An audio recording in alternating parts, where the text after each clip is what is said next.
Bismillahirrahmanirrahim. Saya Prasetyo Condro Nugroho. Saya mantan pegawai bank. Saya berkecimpung di dunia perbankan atau finance selama hampir 17 tahun. Alhamdulillah 31 Desember 2014 saya ikut resign. Nama saya Ari Widiatmoko. Saya adalah mantan manajer di lembaga keuangan yang ada di Yogyakarta. Bismillah. Assalamualaikum warahmatullahi wabarakatuh. Nama saya Abu Yusuf. Saya mempunyai 1 istri dan 1 anak. Saya sekarang mantan dari sebuah perusahaan pembiayaan terbesar di Indonesia dan khususnya di Yogyakarta. Nama saya Triwijayanto. Saya dulu bekerja di Bank BUMN di wilayah Yogyakarta. Posisi terakhir saya tahun 2012 bagian rekrutmen pegawai baru. Nama saya Agung, saya tinggal di Yogyakarta. Saya dulu bekerja di sebuah lembaga keuangan ribawi. Pengalaman saya pernah bekerja di 3 buah instansi keuangan bank swasta ya. Jadi pertama itu di Bank A itu selama 2 tahun, kemudian pindah ke Bank B itu selama hampir 2 tahun juga, dan terakhir itu di Bank C itu hampir 6 tahun. Jadi total pengalaman kerja saya hampir 10 tahun di dunia perbankan.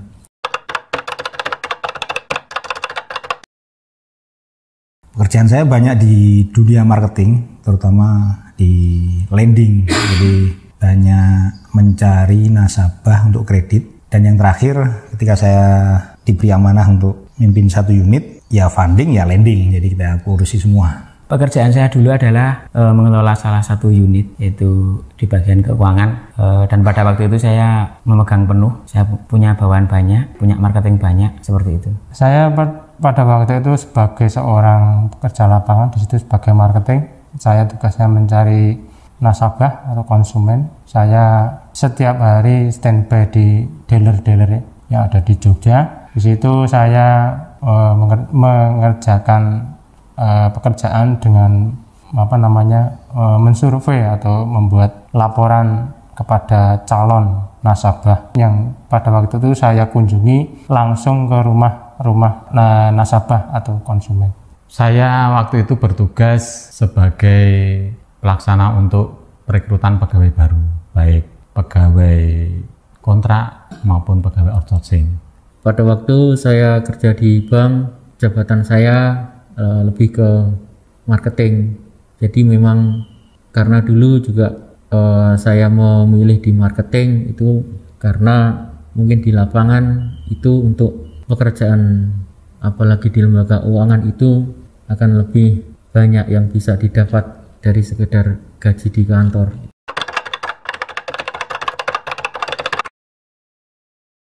Nggak perlu besarnya itu.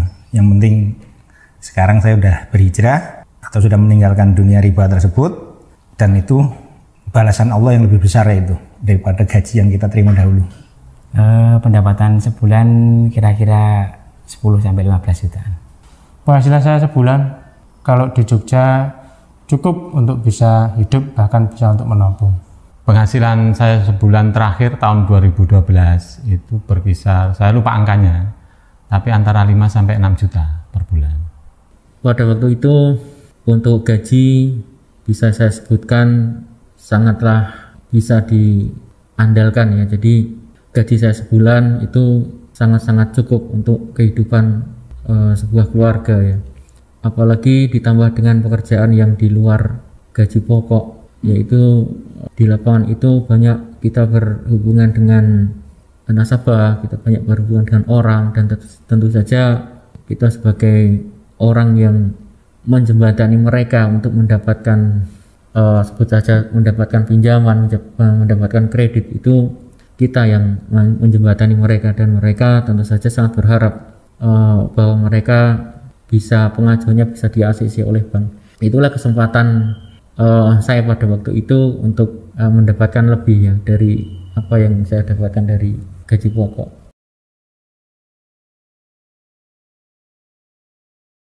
Jadi kita awal tahun 2012 atau 2013 ya, memang sering dengar kajian di salah satu radio yang ada di Cilengsi, dan banyak dengar dari Ustadz Erwandi juga di situ. Kemudian saya dikirimi oleh om saya dari Bandung bukunya Ustadz Erwandi waktu itu.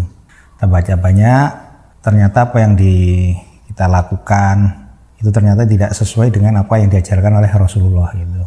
Awal mula saya hijrah adalah berawal dari kumpul-kumpul komunitas motor trail pada waktu itu, dan di situ kami bersama-sama ingin hijrah bersama, dan salah satu teman kami memberikan sebuah video tentang riba, yaitu video di mana di situ disampaikan oleh Ustadz Amin Nur Bait. Setelah saya mendapatkan video tersebut, saya awalnya memberontak. Awalnya saya tidak terima kenapa pekerjaan saya itu ternyata haram. Namun di semakin hari hati saya gelisah, dan saya bertanya-tanya apakah benar pekerjaan saya ini haram. Namun saya masih bersikukuh karena saya masih mengandalkan logika saya. Namun hati saya selalu mengatakan bahwa ini adalah pekerjaan yang haram. Pada waktu itu saya mengalami kegelisahan dalam pekerjaan saya. Pada waktu saya menemui sendiri kepada nasabah saya waktu itu motornya mau ditarik, sementara nasabah itu mempunyai tanggungan istri dan anak-anaknya. Di situ saya merasakan kegelisahan, bahasa Jawanya kok iso kaya ngene. Sementara ini orang mencari rezeki untuk keluarganya tetapi motor ditarik, sedangkan kalau motor sampai ditarik, dari jalan mana orang itu akan mendapatkan rezeki. Disitulah awal mula saya merasakan kegelisahan, dan saya mencari di buku-buku, baca-baca buku di internet, sama saya membaca jadwal-jadwal kajian. Alhamdulillah pada waktu itu saya bisa ikut kajian Ustadz Amin Nur Bait di teras dakwah, dan disitulah Ustadz Amin menyampaikan penjabaran tentang riba. Di situ juga saya bertemu dengan teman-teman yang mulai belajar tentang bahaya riba. Awal mula saya hijrah itu bermula dari saya mendapat tawaran untuk masuk ke divisi syariah di perbankan saya. Jadi saya terakhir di bank konvensional, kemudian ada rekrut untuk syariah. Kemudian di situ saya mendapat pelajaran tentang apa itu riba. Nah, di situ jadi saya sedikit tahu tentang beda perbankan konvensional dan perbankan syariah, dan di situ saya menemukan konsep riba yang sebetulnya masih kulitnya.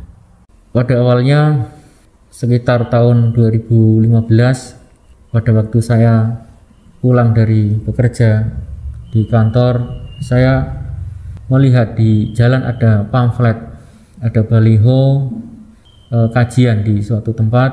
Pada saat itu saya belum mengenal Ustadz Ami. Kajian itu berjudul Ada Riba di Sekitar Kita.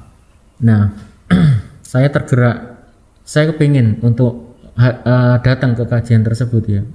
Lalu saya beranikan diri, saya datang ke kajian itu, dan disitulah awal mulai hijrah saya. Dari disitu Ustadz yang mengisi kajian, yang memberikan materi itu belakangan saya ketahui itu adalah Ustadz Amin Nur Bait.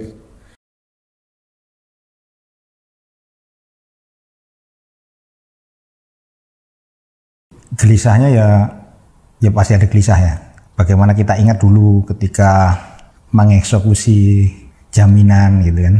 Kemudian kita mengapprove proses kredit. Ternyata di situ kita berbuat zolim yang sangat luar biasa itu kan. Ya dan lain-lainnya lah. Masih banyak lagi yang kalau kita ingat-ingat tentu akan bertolak belakang dengan ajaran Rasulullah. Kegelisahan saya setelah melihat video tersebut, setiap saya berangkat kerja, setiap saya pulang kerja, selalu kepikiran. Saya mengingat kematian seandainya saya berpikir, seandainya saya mati pada saat itu dan saya masih dalam posisi pekerjaan yang haram tersebut, saya bagaimana? Saya benar-benar tahu bahwa itu benar-benar dosa yang sangat besar. Situ saya mengalami kegelisahan yang luar biasa, karena pada waktu ini saya akan mengalami kematian. Saya akan diminta pertanggungjawaban dari mana harta yang saya dapatkan, harta itu. Di situ bisa disampaikan dalam ayat dan hadis bahwasanya pelaku riba tidak akan masuk surga dan akan dibangkitkan seperti orang gila. Sementara saya juga punya anak istri, saya tidak mau memberikan penghasilan yang berasal dari harta yang haram ataupun memberikan kepada orang tua saya sesuatu yang haram yang saya dapatkan dari pekerjaan saya. Setelah saya mendapat pendidikan di perbankan syariah, kemudian tahu riba, saya demikian sangat galau sekali. Kemudian ada konflik batin sebetulnya. Apa yang saya kerjakan dengan pengetahuan riba yang saya dapatkan itu. Kemudian hal itu semakin memuncak lagi setelah saya di perbankan syariah dipindahkan lagi ke konvensional. Jadi saya semakin menjadi tidak enak untuk bekerja. Semakin galau, semakin menjalani pekerjaan itu semakin tidak fokus, tidak terarah. Kemudian dalam keseharian pun juga semakin tidak tenang hati. Setelah saya ikut kajian itu, kemudian saya berpikir terus, karena apa yang disampaikan dalam materi kajian itu semuanya berdasarkan dalil, dan saya sendiri tidak bisa membantah satu perkataan ustadz pun yang membenarkan tentang pekerjaan saya pada waktu itu. Jadi di situ, mulai dari situ saya sudah sangat resah. Saya sudah sangat resah, apalagi ancaman-ancaman yang disampaikan oleh ustadz untuk orang yang berkecimpung di dunia riba seperti saya ini. Masya Allah, ancamannya sungguh sangat mengerikan. Mulai dari ketika kita mati di alam barzah itu berenang di sungai darah, lalu dilempari batu sehingga tidak bisa menepi. Kemudian di fase berikutnya kita dibangkitkan dari alam kubur dalam keadaan sempoyangan, dalam keadaan tidak bisa berdiri tegak, berjalan seperti orang gila, tidak bisa bangkit seperti orang normal. Kemudian yang lebih parah lagi, nanti kita di padang mahsyar itu akan ditantang orang oleh Allah. Lalu akhirnya ketika kita tidak bisa bertobat, kita tidak mau dan kita tidak diberi kesempatan oleh Allah, kita akan dimasukkan ke nerakanya Allah. Sungguh sangat mengerikan ancaman-ancaman untuk para pelaku riba. Mulai itulah saya kemudian tidak tenang melakukan pekerjaan seperti ini. Lalu berjalan waktu, saya tetap mengikuti kajian beliau, dan saya terus mencari tahu apa yang bisa saya lakukan, apakah pekerjaan saya ini benar atau salah. Kemudian pada akhirnya saya berkeputusan bahwa memang pekerjaan saya ini pekerjaan yang adalah dosa besar. Apabila saya tidak keluar dari pekerjaan ini, saya takut saya tidak punya kesempatan lagi untuk bertobat.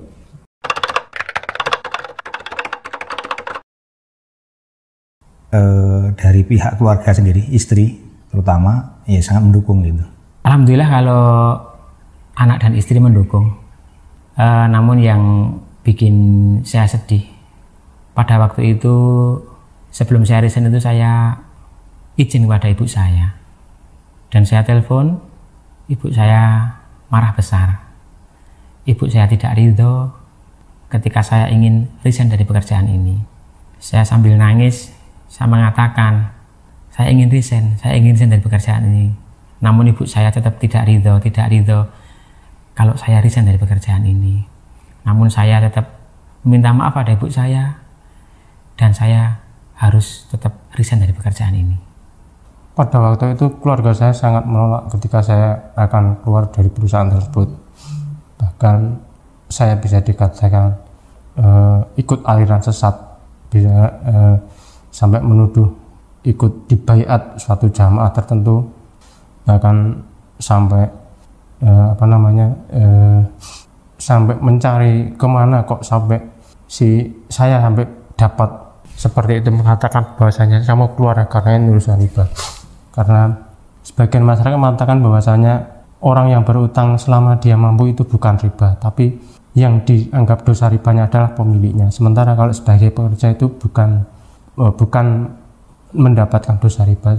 Dan saya tetap menyampaikan pelan-pelan melalui membeli bukunya Ustadz Ami yang judulnya Ada Apa Dengan Riba. Saya beli dan saya taruh di rumah, dibaca.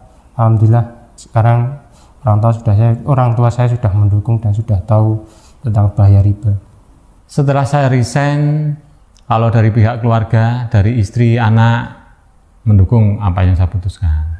Tapi dari pihak orang tua dan mungkin keluarga besar yang menolak karena menganggap keputusan saya itu konyol. Jadi wong hidup sudah enak, fasilitas semua sudah tersedia, hidup sudah mapan, kok mencari masalah, harus keluar yang pekerjaannya nanti entah apa, penghasilannya apa, dari mana. Mereka itu mempermasalahkan itu. Jadi waktu itu juga semacam ada konflik dalam tanda petik ya, konflik dengan ayah ibu keluarga besar yang tidak setuju dengan keputusan saya untuk keluar dari perbankan. Kemudian selanjutnya di akhir 2015 saya putuskan untuk mengundurkan diri, keluar dari pekerjaan saya. Pada saat itu fase-fase yang saya alami sangat-sangat, istilahnya saya jatuh di jurang kehidupan yang paling dasar, ditambah lagi dengan keluarga saya, jadi hancurnya rumah tangga saya juga. Pada waktu itu saya berpikir bahwa inilah hasil yang saya peroleh dari mencari pekerjaan, mencari uang dengan cara yang haram. Kemaksiatan demi kemaksiatan saya lakukan tanpa merasa berdosa. Inilah, kemudian saya sadar inilah yang Allah berikan kepada saya dan keluarga saya juga. Akhirnya saya berpisah juga dengan istri, kemudian saya tidak tahu juga kemana larinya harta yang sekian tahun saya kumpulkan, sekian tahun saya bangga-banggakan. Allah sudah mengambil semuanya dengan cara yang sangat cepat.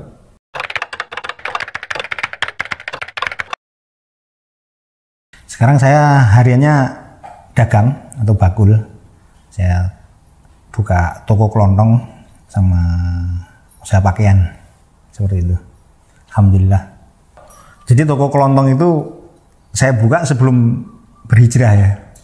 Dari situ mungkin ada cerita sedikit itu. Jadi toko kelontong saya itu juga dulu grosir. Jadi grosir rokok juga dulu. Masya Allah dulu, subhanallah.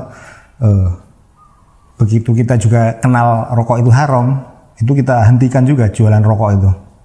Dan alhamdulillah omset itu tinggal 5% dari yang biasanya untuk rokoknya tersebut. Jadi salah satu rangkaian hijrahnya itu di toko juga kami tidak menjual rokok sampai sekarang. Saat ini setelah saya resign dari pekerjaan riba, saya mendirikan sebuah usaha, yaitu sebuah usaha toko baju. Namun qadarullah ya, namanya kita berhijrah. Ketika kita berhijrah bukan berarti kita berpindah sebuah pekerjaan, namun adalah semakin banyak ujian di situ. Dilihat dari sisi hasil jauh berbeda, lebih besar dibandingkan pekerjaan yang dulu. Namun saya tetap semangat dalam keadaan yang sekarang. Pada waktu itu saya setelah hijrah dari perusahaan leasing tersebut, saya ikut pada teman saya di perusahaan pulsa. Saya ikut jadi sales ya pulsa. Saya keliling di Jogja jualan pulsa, ambil tagihan pulsa, dan di situ alhamdulillah saya menemukan ketenangan hati saya, kenyamanan hati saya, merasakan bahwasanya hasil yang saya dapat adalah halal. bisa dikatakan lebih dari cukup.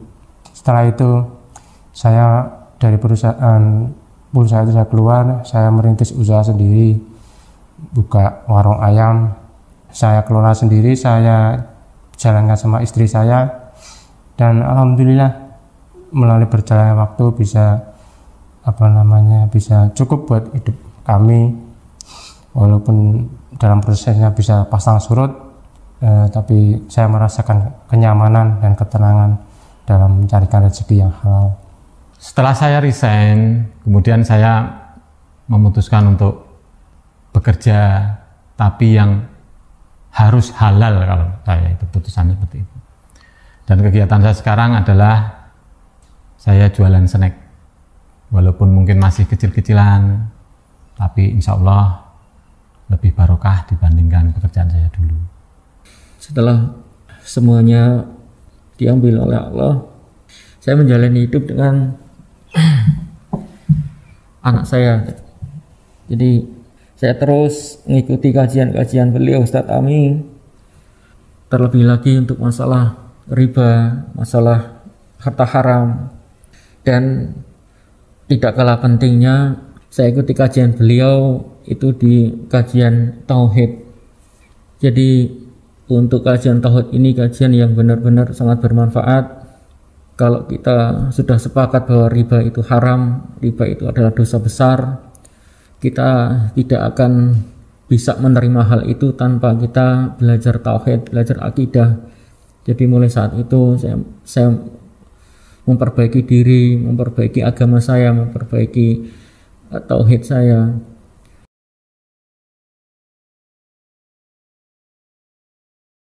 Untuk teman-teman yang masih berkecimpung di dunia riba, tekadkan bulat, niatkan untuk ibadah, niatkan karena Allah, tinggalkan yang haram tersebut.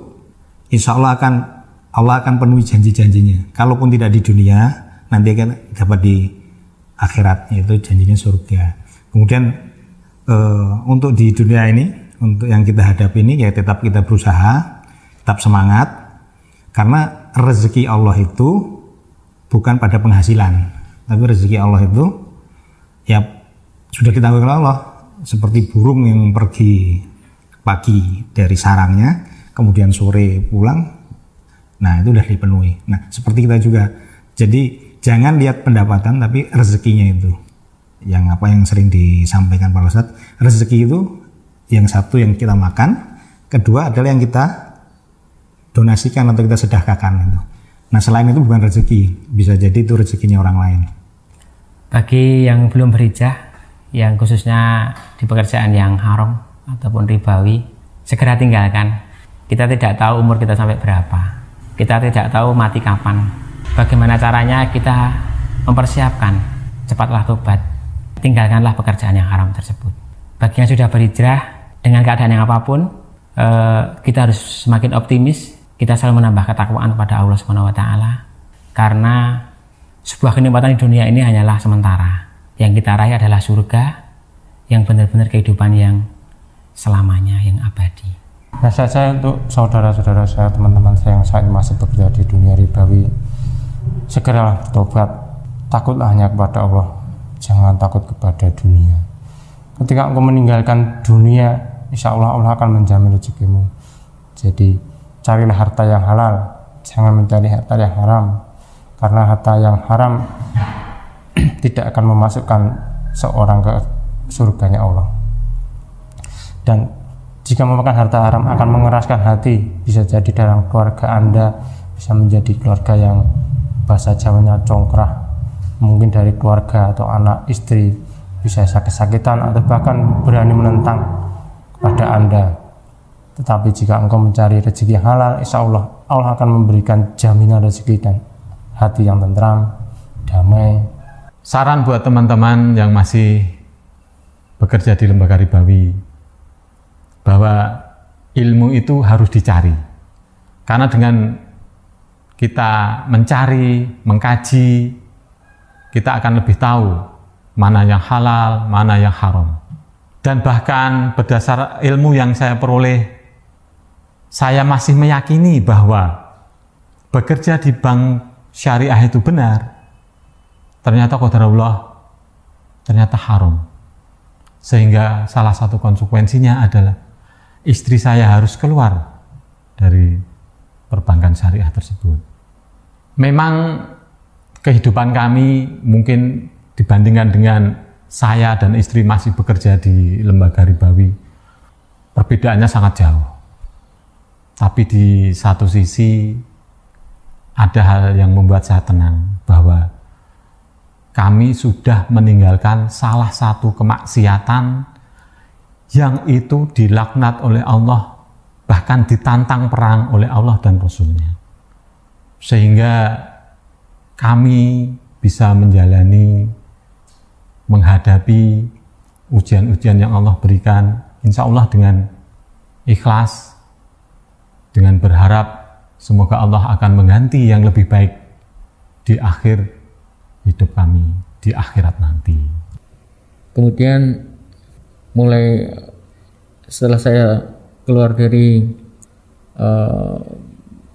pekerjaan riba, saya dulu pernah berpikir bahwa orang yang meninggalkan sesuatu yang tidak baik, yang haram, itu akan diganti dengan pekerjaan yang lebih baik, atau dalam artian penghasilan yang lebih baik. Setelah saya alami, itu tidak merupakan jaminan juga bahwa apa yang telah kita tinggalkan akan diberi ganti sesuatu yang lebih baik, dalam tanda petik, dalam arti materi yang lebih baik. Tidak, jadi yang diganti yang lebih baik itu dalam artian lebih berkah. Dulu saya punya semuanya, sekarang saya tidak punya apa-apa. Dulu punya apa-apa, sekarang tidak punya apa-apa. Itu perbedaannya di berkah. Sesuatu yang banyak, sesuatu yang kita bangga-banggakan, apalah artinya jika semuanya itu nanti akan memberatkan kita sendiri di akhirat. Jika itu adalah berkah, maka insya Allah itu akan menjadi penolong bagi kita. Untuk teman-temanku yang masih bekerja di bank, di leasing, dan di lembaga keuangan yang lain yang masih melakukan riba, marilah kita bertobat. Marilah kita bertobat. Waktu kita tidak banyak, waktu kita tinggal sedikit sebelum maut menjemput kita, sebelum kita berdiri di hadapan Allah Azza wa Jalla, sebelum kita ditanya, dari manakah kamu mencari harta selama kamu hidup di dunia? Wal iyadu billah. الذين يأكلون الربا لا يقومون إلا كما يقوم الذي يتخبطه الشيطان من المس ذلك بأنهم قالوا إنما البيع مثل الربا وأحل الله البيع وحرم الربا فمن جاءه موعظة من ربه فانتهى فله ما سلف وأمره إلى الله ومن عاد فأولئك أصحاب النار هم فيها خالدون يمحق الله الربا ويربي الصدقات والله لا يحب كل كفار أثيم إن الذين آمنوا وعملوا الصالحات وأقاموا الصلاة وآتوا الزكاة لهم أجرهم عند ربهم ولا خوف عليهم ولا هم يحزنون يا أيها الذين آمنوا اتقوا الله وذروا ما بقي من الربا إن كنتم مؤمنين فإن لم تفعلوا فأذنوا بحرب من الله ورسوله وإن تبتم فلكم رؤوس أموالكم لا تظلمون ولا تظلمون وإن كان ذو عسرة فنظرة إلى ميسرة وأن تصدقوا خير لكم إن كنتم تعلمون واتقوا يوما ترجعون فيه إلى الله ثم توفى كل نفس ما كسبت وهم لا يظلمون